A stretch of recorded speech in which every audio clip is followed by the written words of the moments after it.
एक और है रियायतुल्लाह फ़ारूक़ी, बहुत मशहूर है, सोशल मीडिया पे अखबारों में भी इनके कालम आते हैं। इन्होंने लिखा है कि फ़िक्स्ड मैच, मैं इन्होंने 2-3 लंबे वो लिखे, मैं इसमें देखता हूँ कितना उसको कवर कर सकता हूँ। लिखते हैं कि इसराइल ने 2 अप्रैल को दिमिश्क में ईरानी कौंसलेट पर मिसाइल हमला किया था। ईरान के लिए यूं एक मुश्किल सूरत हाल थी कि इस तरह के हमले का जवाब लाजिम होता है ताकि रेड लाइन बहाल रहे, मगर इस हमले का तो मकसद ही ईरान को जंग में घसीटना था। ईरान अगर इस ट्रैप में आता तो इस पर हमले का जवाब पैदा हो जाता, और जवाब ना देता तो इसकी मट्टी पलीद होनी थी। अब समझने वाला अहम नुक्ता यह है जब कोई मुल्क इस तरह की सूरत हाल में जवाबी हमला करता है तो उसमें ज़्यादा से ज़्यादा 48 घंटे लगते हैं। मसलन पाकिस्तान ने फरवरी 2019 में इंडिया को 24 घंटे में ही जवाबी हमले का निशाना बनाया था, जबकि हाल ही में ईरानी हमले का जवाब 48 घंटे के अंदर दिया था। यानी कोई आसमानी उसमें होगा गालिबन। इस किस्म की सूरत हाल में जब जवाबी हमला हुए बगैर तीसरा दिन दाखिल हो जाए तो इसका मतलब होता है कि कोई बड़ा मुल्क बीच में कूद चुका है और तस्फिये की कोशिश कर रहा है। ठीक है, इसका इम्कान बिल्कुल ही सूरत नहीं किया जा सकता। आगे लिखते हैं, बिलअमूम तस्फिये की इस कोशिश का नतीजा निकलता है कि मुतासरा मुल्क से कहा जाता है कि अच्छा यूँ करते हैं कि हमलावर मुल्क के फ़लाँ टारगेट को निशाना बना लो, मगर मिसाइल हल्का इस्तेमाल करना। यूँ ना सिर्फ मामूली सा मिलिट्री टारगेट तय कर लिया जाता है और वहाँ से अहम चीज़ें और अफराद हटा दिए जाते हैं, बल्कि इस जवाबी हमले का बाकायदा दिन और वक्त भी बाहमी तौर पर तय कर लिया जाता है। बिल्कुल होता होगा। आगे लिखते हैं, अमेरिका में ये सदारती इंतखाबात का साल है। जो बाइडेन की नाक पहले ही यूक्रेन में कटने के बिल्कुल करीब है। ऐसे में इसराइल से ईरान के साथ जंग में घसीटने की जो कोशिश कर रहा है, ऐसे में इसराइल उसे यानी अमेरिका को ईरान के साथ जंग में घसीटने की कोशिश कर रहा है, वो बाइडेन के लिए ख़तरनाक है। सो हमारा अंदाज़ा है कि अमेरिका ने पस पर्दा बीच की राह निकालते हुए इसराइल पर आज वाले ईरानी हमले का एहतमाम करवाया है। हमारे ऐसे सोचने की चंद वजूहात है। पहली वजह वही कि जवाबी हमले में ईरान को 48 घंटे से ज़्यादा नहीं लगने चाहिए थे। इसने जवाबन एक मिसाइल ही दागना था। इसके लिए लंबी चौड़ी सोच की ज़रूरत ना थी। इस तरह के मिलिट्री प्लान हर मुल्क की कौमी सलामती पॉलिसी का पहले से ही हिस्सा होते हैं। दूसरी वजह यह है कि जो बाइडेन ही था जिसने 3 रोज़ कबल अचानक इंकशाफ किया कि ईरान बहुत जल्द जवाबी हमला करने वाला है, और इसराइली हुकूमत ने कल से स्कूल कॉलेजेस की दो रोज़ के लिए तातील कर दी थी। हमले वाली रात से 1 रोज़ कबल और 1 रोज़ बाद के लिए तातील का ऐलान साफ बता रहा है कि तारीख़ और वक्त फ़िक्स था। तीसरी वजह यह कि ईरान ने हमले के लिए शायद ड्रोन इस्तेमाल किए जिसकी रफ्तार करोला कार से भी थोड़ी कम यानी 140 किलोमीटर फ़ी घंटा है, और इन्हें आयरन डूम सिस्टम से बासानी गिराया जा सकता है। ईरान के पास तो इसके दावे के मुताबिक हाइपरसोनिक मिसाइल भी हैं जिनका इसराइल के अमेरिका के पास भी तोड़ नहीं। बाहर एक साफ़ी ने यह भी दावा किया कि इन्होंने ये वाले मिसाइल मारा था और बड़ी तबाही हुई है। वो कहते हैं कि इसराइल बता नहीं रहा। ये एक नुक्ते नज़र है।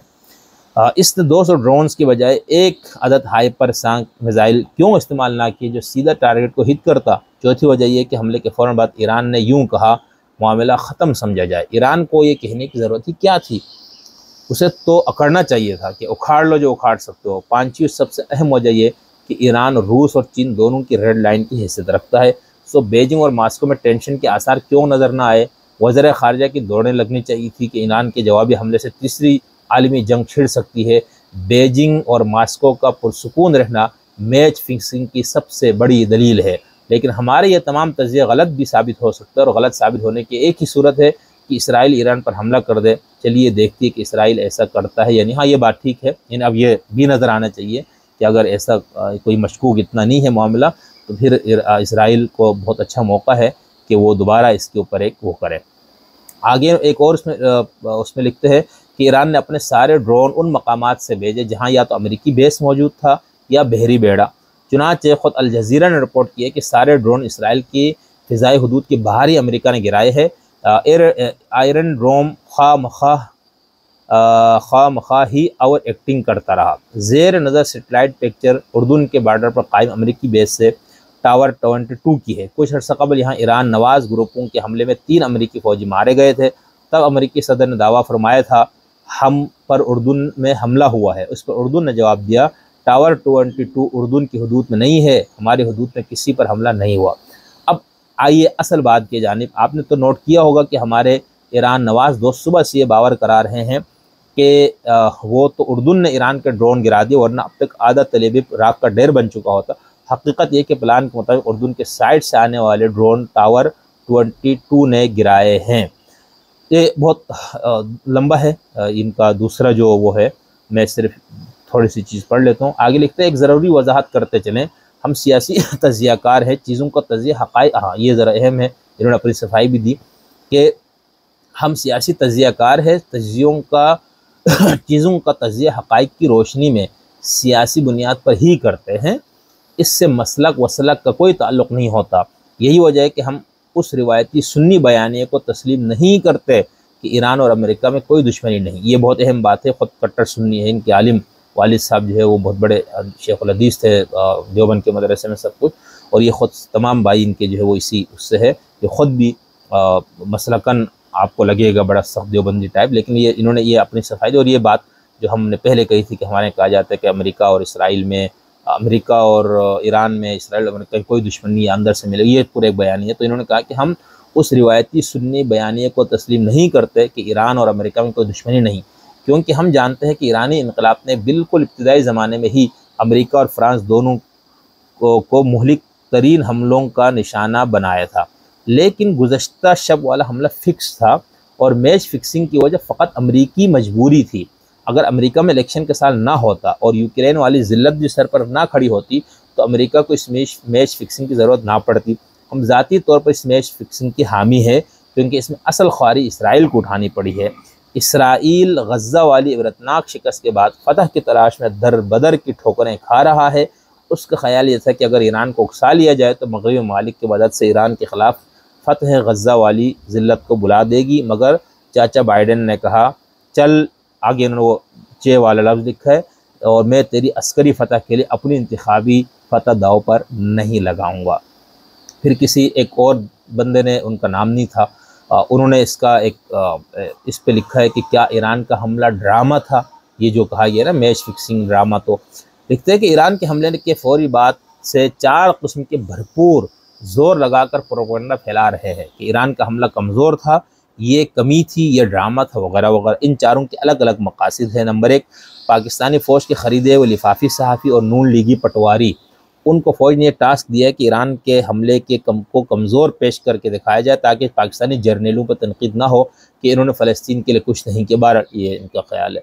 नंबर 2, मेरा जिस्म मेरी मर्ज़ी वाले लिबरल दीन दुश्मन टोला। ये लोग किसी सूरत नहीं चाहते कि ईरान एक ताकतवर मुल्क नज़र आए, क्योंकि ये लोग लिबरल हैं और ईरान एक दीनी मुल्क है जहाँ औरतों पर पर्दा लाज़िम। ये हाशिर साहब को मैंने पहले आपको पढ़ के सुनाया, तो उसके तनाजुर में ये बात देख लीजिएगा। नंबर 3, देवबंदी। नंबर 4, वहाबी अहले हदीस। ये 4 लोगों को उन्होंने, इन दोनों का मसला ये है कि अफ़गानिस्तान में देवबंदी तालिबान की हुकूमत है, जबकि सऊदीया में वहाबियों की हुकूमत है। बिल्कुल और ठीक है। और सबको मालूम है कि फ़लस्तीन के हक़ में ना तो देवबंदी अफ़गान तालिबान ने कुछ किया और ना सऊदीया के वहाबी शहजादों ने कुछ किया। इसलिए पाकिस्तान में मौजूद देवबंदियों और वहाबियों को टास्क दिया गया है कि ईरान के हमले को कमज़ोर दिखाया जाए, ताकि देवबंदी अफ़गान तालिबान और सऊदी वहाबियों पर सवाल ना उठे कि उन्होंने कुछ क्यों नहीं किया।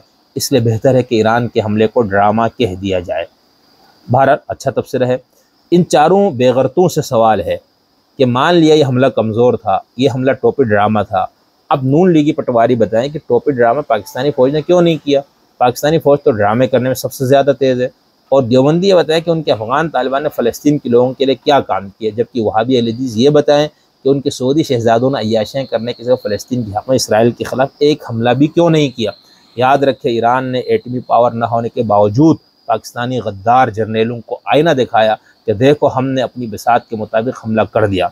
ईरानी करेंसी अफ़गान रुपये से 551 गुना कम है, यानी एक अफ़गानी रुपया 591 ईरानी रियाल के बराबर है। एक अमेरिकी डॉलर 42,000 ईरानी रियाल के बराबर। इतनी कमज़ोर मईशत होने के बावजूद ईरान ने हमले की हिम्मत करके नाम निहाद देवबंदी अफ़गान तालिबान के मुँह पर थप्पड़ मारा है, जबकि माल और दौलत में सऊदीया से बहुत पीछे होने के बावजूद हमला करके ईरान ने सऊदीया के वहाबी शहजादों को भी पैगाम दिया है कि तुम अय्याशों में मसरूफ़ रहो, हमने अपने हिस्से की शम्मा जला दी है।